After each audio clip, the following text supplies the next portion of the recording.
नमस्कार। आप सुन रहे हैं द बॉलीवुड रेडियो और मैं हूं आपके साथ आकाश। दोस्तों, आज के इस पॉडकास्ट में हम आपको 70 बरस पीछे ले चलेंगे। कहानी राजेश खन्ना की सुनाएंगे, लेकिन बहुत शुरुआती दिनों की है। यूं समझिए कि टीनेज के बाद की है, जवानी के दिनों में कदम रखने की है। 50 का दशक अपने आखिरी मोड़ पर था। बंबई बदल रहा था और बदलाव की इस बयार में जतिन यानी कि राजेश खन्ना के सपने भी नई अंगड़ाइयां ले रहे थे। वो अब 16 साल का था।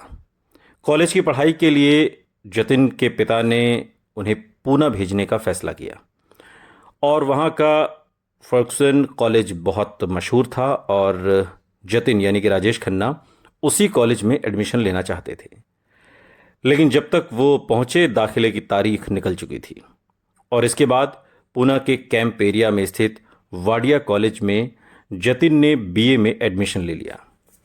कॉलेज के फॉर्म में जतिन ने अपना नाम लिखा, जतिंदर चुन्नीलाल खन्ना, राजेश खन्ना का पूरा नाम। और पूना में अपने शुरुआती दिनों में जतिन अपने एक पारिवारिक मित्र रमेश भाटलेकर के घर में रहे। ये पहले बंबई के गिरगांव में जतिन के पड़ोस में ये परिवार रहता था। दोनों के परिवार में आपस में काफ़ी करीबी थी, लेकिन बाद में भाटलेकर परिवार पूना में बस गया और वहाँ के डेक्कन जिमखाना के पास आपटे रोड पर रमेश भाटलेकर के बंगले में जतिन कुछ महीने मेहमान बनकर रहे। और अब तो खैर रमेश भाटलेकर इस दुनिया में नहीं है, लेकिन 70 की उम्र पार कर चुके रमेश भाटलेकर ने एक इंटरव्यू दिया था तब के दौर में, और उन दिनों उस इंटरव्यू में बताते हुए उन्होंने कहा था कि आज भी मुझे जतिन की वो सारी बातें याद हैं और हम बचपन में गिरगांव में साथ खेलते थे। वो शुरुआत से ही दिखने में अच्छा था और एक्टर बनना चाहता था। वो कहते हैं कि मुझे याद है कि एक बार उसने मुझे शर्माते हुए अपनी एक तस्वीर दिखाई और बड़े मासूम अंदाज में मुस्कुरा कर बोला कि उसने ये तस्वीर राज कपूर को भेजी है ताकि उसे राज कपूर की फिल्म में रोल मिल जाए। शुरुआती महीने रमेश भाटलेकर के घर बिताने के बाद जतिन ने वाडिया कॉलेज के पास एक छोटा सा कमरा किराए पर ले लिया और फिर वहीं पर शिफ्ट हो गया। लेकिन अब भी पढ़ाई से ज़्यादा जतिन का ध्यान नाटकों और थिएटर में लगा रहता था। उसे बंबई की बहुत याद आने लगी। पूना में जतिन 2 साल ही रुक पाए। 1961 में बीए कोर्स के 2 साल पूरे करने के बाद वो वापस बंबई चले आए और यहाँ उन्होंने बीए थर्ड ईयर में केसी कॉलेज में दाखिला ले लिया। बंबई का समंदर देखते ही उसे एहसास हो गया कि अब वो वापस घर लौट आया है। बंबई की हवाएं जतिन की जानी पहचानी थीं। उसे यूं महसूस होता था जैसे यहाँ वो खुलकर सांस ले सकता है, जो पूना में नहीं था। सपनों की उड़ान की भी यहाँ कोई हद नहीं थी। जतिन जवान था, अमीर था और उसका चेहरा नई उम्मीदों से दमक रहा था। वो अपनी जिंदगी खुलकर जी रहा था। दिन भर कॉलेज और थिएटर के आसपास चक्कर काटने के बाद अक्सर शाम को वो समंदर किनारे पहुंच जाता, मगर दिल ही दिल में वो जानता था कि उसके सपने और पिता की उम्मीदें एक दूसरे से टकरा रही हैं। पिता चुन्नीलाल को उम्मीद थी कि पढ़ाई के बाद वो उनका बिजनेस संभालेगा, लेकिन उसका ख्वाब एक्टर बनने का था। मगर पिता को ये बताने की हिम्मत अभी तक नहीं थी कि बाबूजी, मैं आपका कारोबार नहीं संभालूंगा, बल्कि मैं एक्टिंग करना चाहता हूं। लेकिन एक सुबह आखिरकार उम्मीदों और हकीकत का आमना सामना हो ही गया।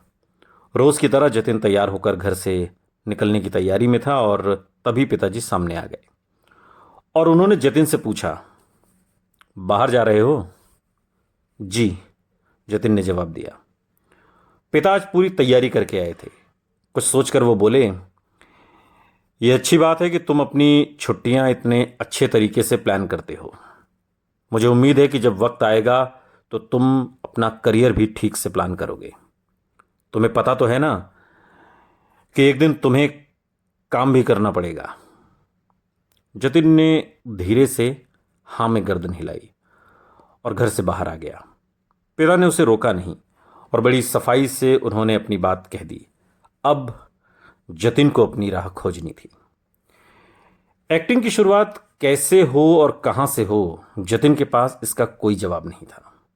उसके कॉलेज का एक दोस्त उन दिनों बंबई की आईएनटी ड्रामा कंपनी से जुड़ा हुआ था और इस कंपनी के डायरेक्टर वीके शर्मा नाम के एक शख्स हुआ करते थे।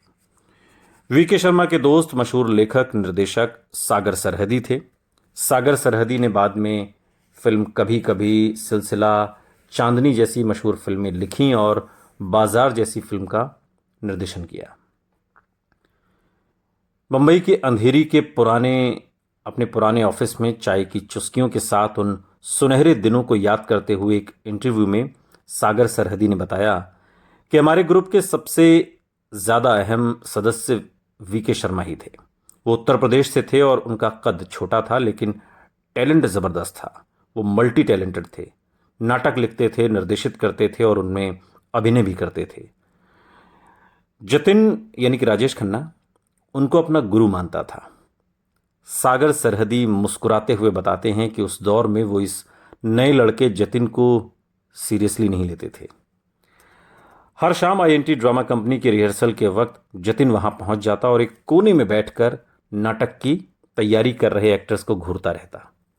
उसे उम्मीद रहती कि शायद किसी दिन वीके शर्मा की नज़र उस पर पड़े और उसे पहला ब्रेक मिल जाए। और इस इंतज़ार में कई महीने बीत गए। एक दिन मंडली का एक एक्टर बीमार पड़ गया और कुछ दिन तक रिहर्सल में नहीं आ पाया।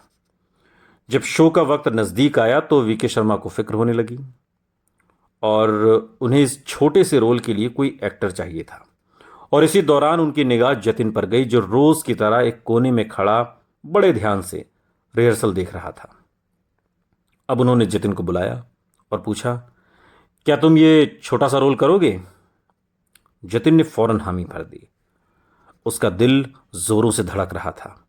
इतने दिन से वो इसी मौके की तलाश में तो था और आज उसे वो पहला रोल मिल रहा था। और कुछ ही पलों के अंदर ये सब कुछ हो गया। उन पलों में मैंने जैसे एक सरहद को पार कर लिया और उस दुनिया का हिस्सा बन गया जिसके सपने मैं अब तक देखा करता था, लेकिन मुझे अंदाजा नहीं था कि ये सब इतना मुश्किल है। इस नाटक का नाम था मेरे देश के गांव। कुछ दिन बाद ही इसका मंचन नागपुर में होने वाला था और वहां पर राज्य स्तर की एक थिएटर प्रतियोगिता भी थी। उन दिनों जतिन के एक करीबी दोस्त थे हरिदत्त, और पंजाब के रहने वाले हरिदत्त भी उन दिनों आईएनटी ड्रामा कंपनी में बतौर एक्टर काम करते थे। नाटक में हरिदत्त की अहम भूमिका थी। बाद के दिनों में हरिदत्त ने एक इंटरव्यू में बताया कि वो 3 मई 1961 का दिन था। मुझे तारीख इसलिए याद है क्योंकि इस नाटक के लिए मुझे बेस्ट एक्टर का अवार्ड मिला था और मैंने दिमागी रूप से एक कमज़ोर आदमी का किरदार निभाया था। जतिन का रोल बहुत ही छोटा था। उन्होंने एक दरबान का रोल प्ले किया था और मुझे याद है कि वो इतने नर्वस थे कि लगभग डर के मारे कांप रहे थे। हरिदत्त बताते हैं उस इंटरव्यू में कि पूरे नाटक में जतिन को सिर्फ एक लाइन बोलनी थी, जी हुजूर, साहब घर में हैं। और इस छोटे से डायलॉग के लिए भी जतिन ने जमकर रिहर्सल की थी। लेकिन जैसे जैसे शो शुरू होने का समय नज़दीक आ रहा था, जतिन के पसीने छूट रहे थे। पहली बार स्टेज पर इतना बड़ा शो और इतने लोगों के सामने डायलॉग बोलने का ख्याल ही उसे अंदर से बहुत नर्वस कर रहा था। आखिरकार शो शुरू हुआ और जल्द ही वो घड़ी आ गई जब जतिन को आगे बढ़कर अपना डायलॉग बोलना था। पहला डायलॉग, सैकड़ों लोगों की आंखें अपने ऊपर जमी होने का डरा देने वाला एहसास, दिल धड़कने की आवाज अब जतिन को अपने कानों तक आती हुई महसूस होने लगी थी। वो आगे आया और फिर ठीक उसी पल उसकी आंखों के आगे अंधेरा छा गया। सालों बाद एक इंटरव्यू में उन पलों को याद करते हुए राजेश खन्ना ने कहा, मेरी सारी मेहनत के बावजूद शो के दौरान मैं घबरा गया और अपनी लाइनें भूल गया। मैं शो में एक दरबान का रोल कर रहा था और मुझे बस एक लाइन बोलनी थी, जी हुजूर, साहब घर में हैं। लेकिन घबराहट में मैंने कह दिया, जी साहब, हुजूर घर में हैं। शो के डायरेक्टर मेरी गलती पर बेहद नाराज हुए और शो के बाद मैं किसी से मिले बिना वहां से भाग गया। बाद के दिनों में हरिदत्त एक इंटरव्यू में बताते हैं कि स्टेज से जाते वक्त जतिन की आंखों से आंसू गिर रहे थे। और एक इंटरव्यू में उस वाकये का जिक्र करते हुए राजेश खन्ना ने भी माना कि उस रात उन्होंने बेहद अपमानित महसूस किया। घर पहुंचकर जतिन किसी से नजरें नहीं मिला पा रहा था। वो सीधा अपने कमरे में गया, लेकिन वहां सामने दीवार पर जैसे ही शीशे में खुद से नजरें मिली, वो फौरन झुक गया। नजरें फौरन झुक गई और आज पहली कोशिश में ही वो खुद को हारा हुआ महसूस कर रहा था। वो फूट फूट कर रो पड़ा। फिर उसने एक दो बार अपने आप को देखा और फिर उसने विस्की के कई पैग उड़ेल लिए ताकि जल्दी होश खोकर उसे नींद आ जाए। लेकिन उस रात नींद कोसों दूर थी। शराब के सुरूर में भी हार बेतहाशा चुपती रही। सालों बाद अपने एक इंटरव्यू में राजेश खन्ना ने कबूल किया कि इस वाक्य ने उसके आत्मविश्वास को हिलाकर रख दिया था। और अगले दिन जतिन के दोस्तों ने उसकी हिम्मत बढ़ाने की कोशिश की, लेकिन वो अपनी हार को बर्दाश्त नहीं कर पा रहा था। उसे अपने आप पर इतनी शर्म आ रही थी कि उसने रिहर्सल पर जाना भी छोड़ दिया। हरिदत्त अपने एक इंटरव्यू में बताते हैं कि वो बहुत सेंसिटिव था और हर बात को दिल से लगा लेता था। मैं उससे कहता था कि ये सब तो होता रहता है, तू इतना रोता क्यों है? लेकिन वो सबसे ज्यादा परेशान इस बात से था कि उसके पिता उस पर बिजनेस ज्वाइन करने का बहुत दबाव डाल रहे थे। जतिन में अब अपने पिता से आंख मिलाने की हिम्मत भी नहीं बची थी। वो क्या सोचेंगे? इसी सपने के लिए उसने काम को ठुकराया था और अब वो एक लाइन भी ठीक से नहीं बोल सका। ये डर राजेश खन्ना को अंदर ही अंदर कचोट रहा था। कुछ दिन तक मुंह छिपाने के बाद आखिरकार जतिन रिहर्सल पर वापस लौट आया, उसी थिएटर की दुनिया में, अपने अहम को ताक पर रखकर। बाद में यही नाटक मेरे देश के गांव कंपनी के सबसे कामयाब नाटकों में से एक रहा। जतिन का आत्मविश्वास भी धीरे धीरे वापस लौटने लगा। सागर सरहदी एक इंटरव्यू में बताते हैं कि हम उसे एक सीधे सादे लड़के के रूप में जानते थे, जिसे एक्टिंग का बहुत शौक है, और उसने मेरे लिखे 2 नाटकों में काम किया। पहला था मेरे देश के गांव और दूसरा नाटक था और शाम गुजर गई। लेकिन एक एक्टर के तौर पर न वीके शर्मा गंभीरता से लेते थे और न मैं। मगर इसके बावजूद जतिन का हर दिन बस इसी कोशिश में गुजर रहा था कि थिएटर की दुनिया के लोग उसे एक गंभीर एक्टर के रूप में पहचाने। देर रात तक वो थिएटर की मंडली के साथ वक्त बिताता था। यहाँ के माहौल में वो एक अजीब सी कशिश महसूस करता था। हर शाम थिएटर से जुड़े जाने माने नामचीन लोग बैठक जमाते और इस महफिल में नई कहानियों, खबरों और किरदारों की चर्चा होती। सिगरेट के धुएं से भरे कमरों में न जाने कितने नए विचार, रचनाएं और सपने जन्म लेते। रचनात्मकता जगाने वाली ऐसी महफिलों से वो एक जुड़ाव सा महसूस करने लगा था और इन शामों को वो कभी भूल नहीं पाया। उसकी मेहनत भी अब रंग लाने लगी थी। उसने इंटर कॉलेज थिएटर प्रतियोगिताओं में हिस्सा लेना शुरू किया। फिल्म निर्देशक रमेश तलवार बताते हैं कि हालांकि इन नाटकों में उन्हें बड़े रोल नहीं मिल रहे थे, मगर वो किसी रोल के लिए ना नहीं करते थे। और वो कहते हैं कि मेरे चाचा सागर सरहदी के लिखे नाटक और दिए बुझ गए में उन्होंने बड़े भाई का किरदार निभाया। इस नाटक को वीके शर्मा ने निर्देशित किया था और ये पहला रोल था जिसमें उनके अभिनय की तारीफ हुई। और एक कॉलेज फेस्टिवल में उन्हें अवार्ड भी मिला।